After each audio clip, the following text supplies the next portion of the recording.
কিন্তু একাদশ শ্ৰেণীৰ পৰীক্ষাটোক যেহেতু সিমান গুৰুত্ব দিয়া হোৱা নাই আৰু এটো বিদ্যালয়খনেই পৰিচালনা কৰি আহাৰ পৰম্পৰা আছে প্ৰশ্নকাকত লিক হোৱাৰ কাৰণে আমাৰ একাদশ শ্ৰেণীৰ পৰীক্ষা যেটো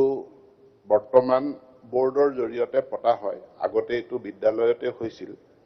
আৰু বোৰ্ডৰ দ্বাৰা এতিয়া পাতাৰ পদক্ষেপ লোৱা হৈছে কাৰণ আমি এনইপি ইমপ্লিমেন্ট কৰিছো আৰু এনইপি ইমপ্লিমেন্টেশনৰ অংশ হিচাপে যে দশম শ্ৰেণী উত্তীৰ্ণ হোৱাৰ পাছত একাদশ শ্ৰেণীটো বোৰ্ডৰ পৰীক্ষা হ'ব আৰু চূড়ান্ত পৰীক্ষা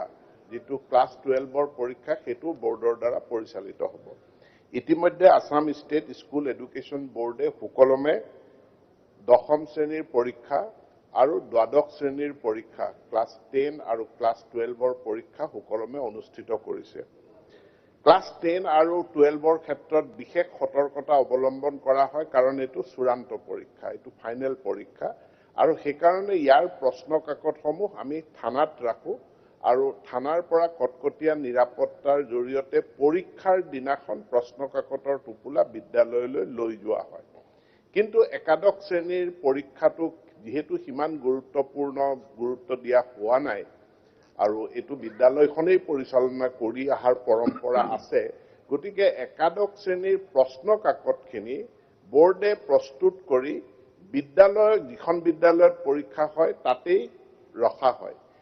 আৰু ইতিমধ্যে বোৰ্ডৰ এটা স্বতন্ত্ৰীয়া অনুষ্ঠান আৰু বোৰ্ডৰ বৈঠক যোৱাকালি অনুষ্ঠিত হৈ গৈছে বোৰ্ডে সিদ্ধান্ত গ্ৰহণ কৰিছে পৰীক্ষা আকৌ অনুষ্ঠিত কৰিব পঞ্চায়ত নিৰ্বাচনৰ দিন ঘোষণা হোৱাৰ পাছত যাতে পঞ্চায়ত নিৰ্বাচনৰ লগত কোনো কনফ্লিক্ট নহয় তাৰ পাছতে আমাৰ একাদশ শ্ৰেণীৰ ক্লাস 11ৰ পৰীক্ষাৰ শিডিউল ঘোষণা হ'ব ধন্যবাদ Thank you. Honorable member.